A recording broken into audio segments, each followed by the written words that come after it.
Huli kamang pagtangay sa cellphone ng may-ari ng isang kainan sa Malabon. Perwisyo dahil nasa cellphone ang e-wallet at business contacts ng may-ari. May unang balita si Bea Pinlac.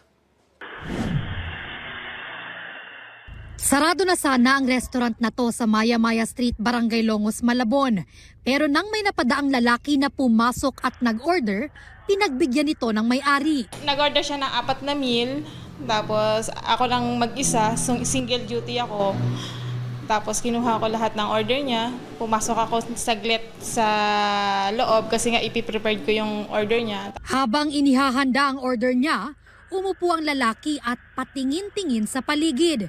Maya-maya, tumayo ang lalaki at lumapit sa counter. Sumilip pa siya sa loob ng kusina.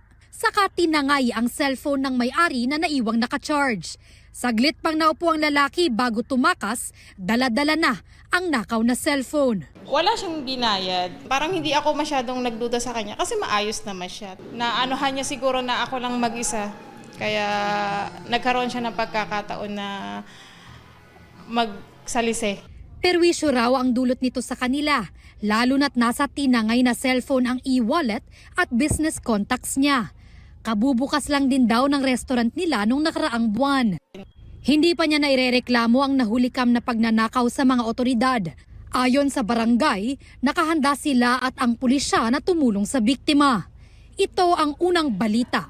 Bea Pinlac para sa GMA Integrated News.